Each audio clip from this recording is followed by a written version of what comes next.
Hey guys, Namaste Fist Pump, Angus here, and today I want to do a video that I want to do for such a long time, kind of been piecing this together. I'm going to riff on this, so I'm not really sure where I'm going to go. I've got a few screenshots that I'll talk about, I'll pop them up here, and these are all about stress and metabolic flexibility and using Lumen or your Lumen device to measure. So first thing is, what is Lumen? It's an RER device which measures your respiratory exchange ratio of how much fat and carbs you use, and Lumen just breaks it down into these simple levels of 1 to 5, 1 being fat burn and 5 means carb burn, and then everything in between. So if we look at this study, and this study was done on normal people and overweight people and measured their RER in different states. So they had at rest, exercise, post-exercise, that's post-exercise 5 minutes, 5 to 10 minutes, and then post-exercise 15 to 20 minutes, and then post-exercise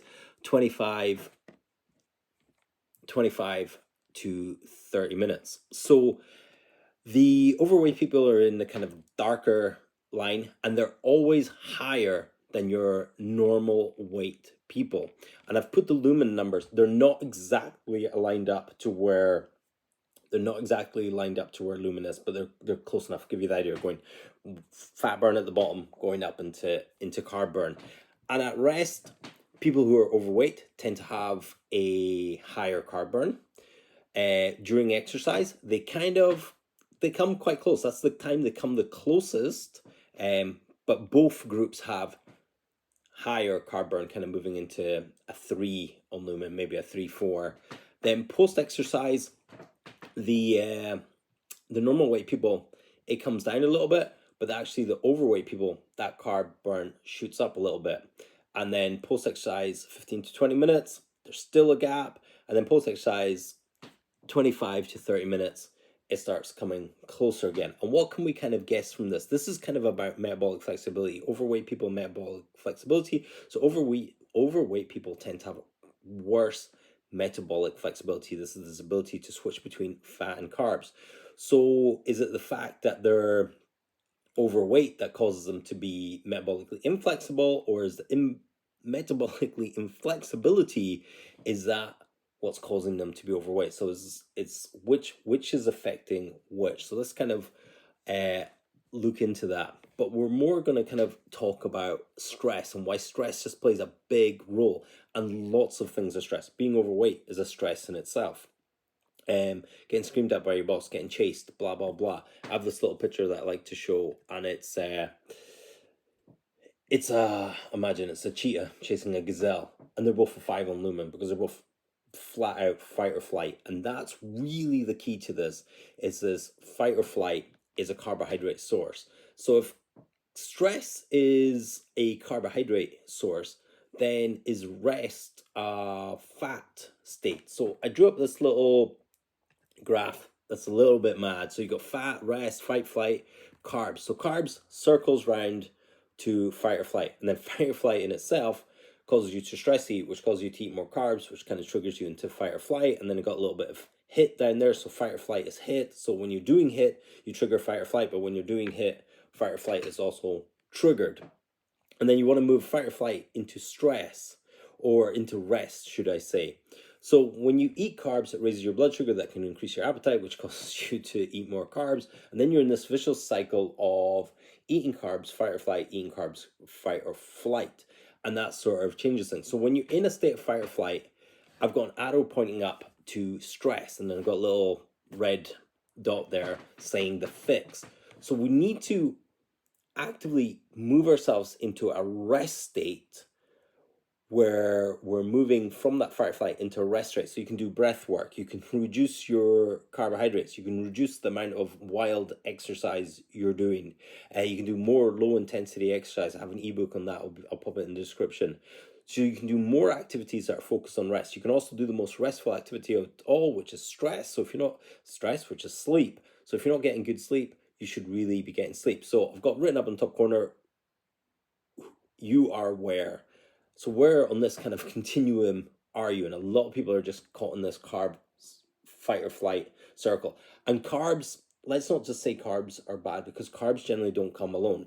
Like, eating necessarily gummy bears, you're eating cake, which is a high carbohydrate because you've got flour in there and you've got sugar in there, but you also have eggs in there, which is protein and fat, and you also have butter in there, which is more fat. So these foods that we crave, these foods that we kind of demonize, carb foods that we demonize, you're not craving broccoli, you're craving cake, you're craving high calorie foods, and it's normally the fat doesn't come alone. So if we look at this other little graph that I made, so this is kind of using the Lumen numbers and the graph, and it kind of goes, this little white line goes from a 1 up to a 5 and down to 2. And sometimes people will get feeling on how they feel with Lumen. So in the morning when I wake up at 1, 2, my brain's on fire, I feel great, I feel leveled out. But if I wake up in the morning and I'm a 5, 4, 3, I feel sluggish. That's because I'm coming down, because I've had a long overnight fast, my level's gone up at some point, and then it's shooting down. Or maybe it's up, it's shot up because of cortisol, or your cortisol released in the morning, and then I'm coming down. As I'm coming down, I normally feel like tired and sluggish. So that conversion from carbs into fat burn is sluggish, but that conversion from fat burn into carbs is great. But the coming down is hard. So what people do is, before they even hit a 2 or a 1, they'll re-eat, they'll come back up. So it depends what side of this graph you are. Are you on the going up side, or are you on the coming down side? So I hope that makes sense, because I think that's a huge part in how you feel and what causes you to overeat, or what causes you to kind of, for your system to be like, oh, I'm going to chase that always that uphill, always going with 3, 4, 5, and as soon as you come down to 3, you want to eat again. So you never get out of that cycle, and you never get into fat burn. So next picture I want to discuss is this one that I made. So people are familiar with Lumen. If I click on that one, that will kind of give you your 1 to 5. So here's your 1 to 5 here with different processes in the body. So you got fuel source, so you got fat to carbs. Then you got energy systems, aerobic to anaerobic. So aerobic just means with oxygen, anaerobic means without oxygen. So without oxygen, you're using your creatine phosphate system, but mainly after 10 seconds, you're now using your aerobic system, which is heavily dependent on using carbohydrates or splitting carbohydrates in two to make a lactate, which is still technically a carbohydrate, or using a glucose molecule. And then all on the other end, you've got aerobic. The most aerobic thing you can do is sleep, and you should primarily be using fat. Your heart rate's at its lowest, you should just be nicely ticking over, burning fat in that rest and digest state. So next comes up your central nervous system, and I gave it away. So when you're in this aerobic zone, fat burning zone, your central nervous system is in rest and digest. When you're in this anaerobic zone, carbohydrate fueled zone, you're going to be in fight or flight. And then we can measure this in watts, and watts is just an indication of power output. How much power are you putting out? And this is really individual for all people. But some people's high watts might be 100 watts, or someone else's high watts might be 300 watts, might be 1,000 watts. Doing, say you're doing a Tabata, 20 seconds on, 10 seconds off. Some people on the bike will hitting 800,000 watts, where other people are hitting 400 watts, where other people are getting to 200 watts, where other people can actually do their low intensity exercise at 200 watts. So that's just on the bike, but every movement, this is creating watts. Everything creates watts, or creates energy, and can be measured in watts. So it's just how much movement you're doing. I like the bike because it's kind of stationary. Everyone's the same weight on the bike because they're sitting on it. So you can just get a true power output of how much power can you use. So I think the bike's a really good thing, but everything is watts. If you bench press 100 kilos 5 times really fast, you're producing more watts than someone who's benching 50 kilos 5 times, because it's just more power generation.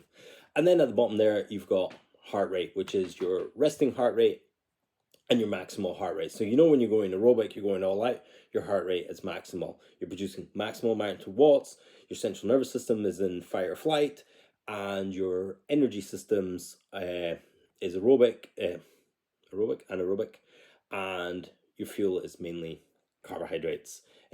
You got in the middle there, and then again, if your heart rate's at a resting heart rate, say you're asleep or you're just sitting on the couch chilling out, that is cool.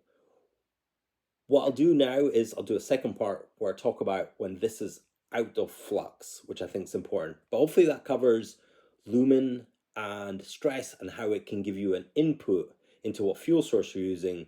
To, you can just use like, how am I feeling? What am I doing? What's happening? Catch you in the next one.